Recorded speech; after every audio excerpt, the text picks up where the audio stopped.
tractor got stuck again, and I'm busy waiting for our friend Roland to come and tow me out with his tractor. This happens often.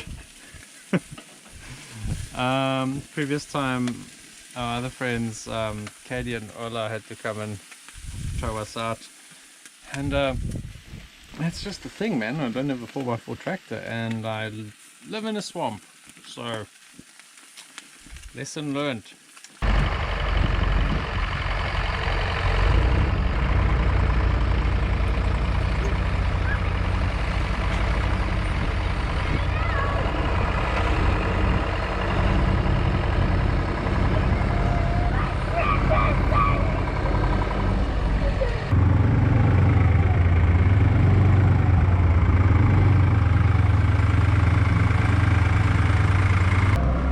You know, it's almost unfair how easy it is if you have a four-wheel drive.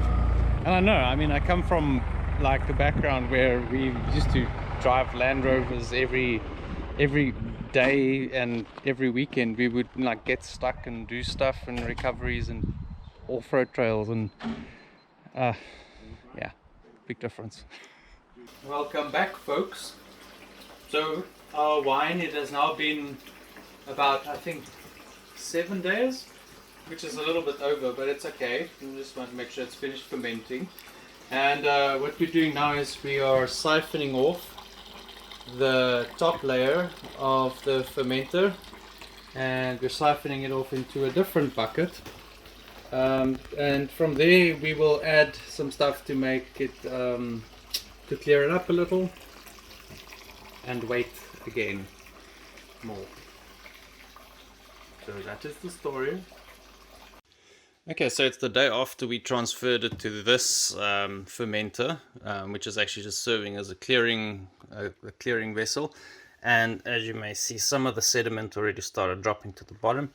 What you're supposed to do now is shake it for the rest of the day, just to release any CO2 that's trapped in there, which will help with clarification. And then we're going to leave it for a while, just so that all the sediment can drop to the bottom, after which we'll then siphon off the cleared wine. What we also did yesterday is we made this guy.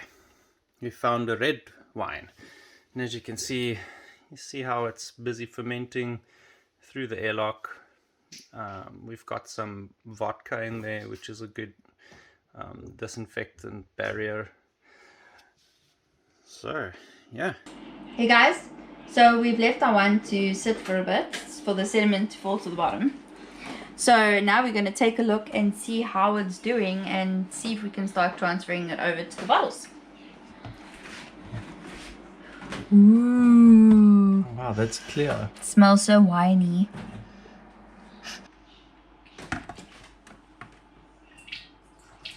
Oh, that worked.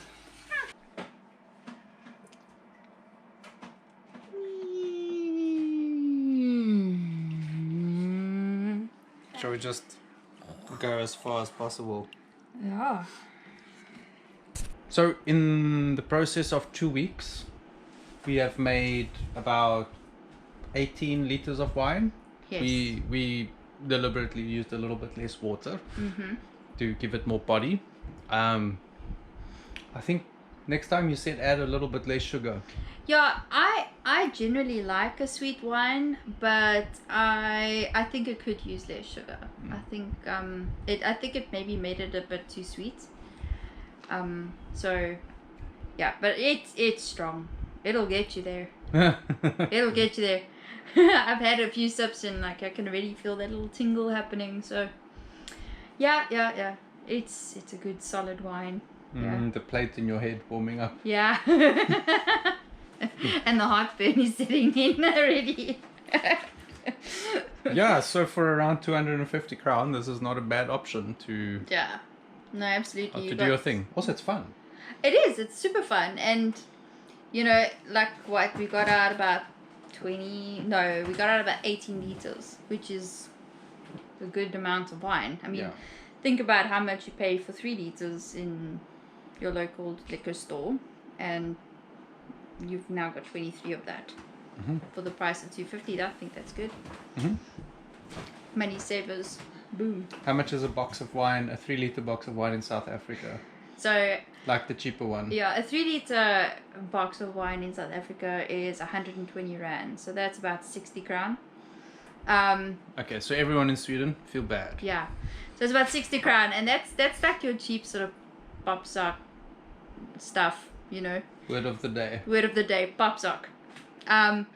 So that's basically box wine, and it's your cheap stuff, but it's nice. So yeah, I think we have done our job, and we will certainly be making more wine. Yeah. So next up, the red wine. Yes.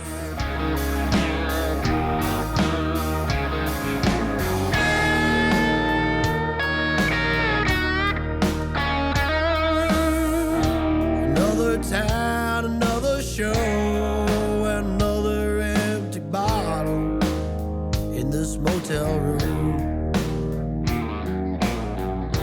One more promise has been broken, one more lonely one. Lord, I'm ready. So this is embarrassing. My tractor's stuck again, and we have Roland to come help us out here again. Hopefully for the last time. You always get stuck with the tractor. Yes, Was it you driving or your father? my father. That's it. I was on my tractor. Okay. Will not take accountability for getting stuck. Anyway guys, so this is Roland. He's gonna come tow me out yet again. Thank you for helping. Girl, I ain't never gonna change. Baby, I was born a sinner. I was born a rambling man. Mama tried, but she didn't try hard enough. My old man never did give a damn. Turned me loose, watched me go. Just one night and I'm back on the road. Baby, there ain't no cure for my disease. Come on, girl, you gotta set me free.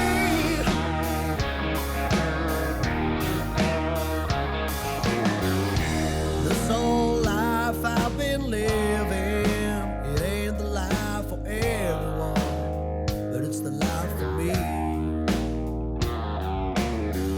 So bolt the door, turn down the lights, honey, everything's gonna be alright. But don't you stick around to see. When the morning comes, I'm leaving again. Okay, so we're out of those solid beams, fatter ones that we started with. So what I started doing now is we had a lot of wood in the barn when we bought the house, and it's these about 70 odd millimeter widths that are long enough. So I've just been attaching them to each other like that, making up the difference of those beams. And yeah, carrying on. Here in the north of Sweden we receive a little bit more snow, and yeah, so we have to build accordingly for everything to be able to carry a snow load. Come on, girl, you gotta set me free.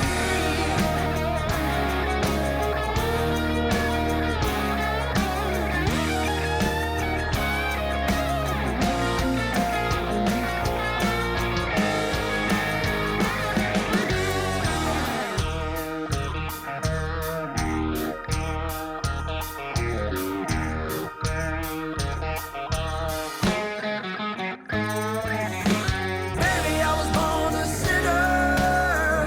I was born a rambling man. Mama tried, but she didn't try hard enough. My old man never did give a damn. Turned me loose, watched me go. Just one night and I'm back on the road. Baby, there ain't no cure for my disease. Come on, girl, you gotta set me free. Set me free. Hi. Hi. See me in there. Anyway, Hi. that's One Times Carport. And yeah, please like, share, subscribe, all those things, and also say hello in the comment section, and we'll see you next time. Bye.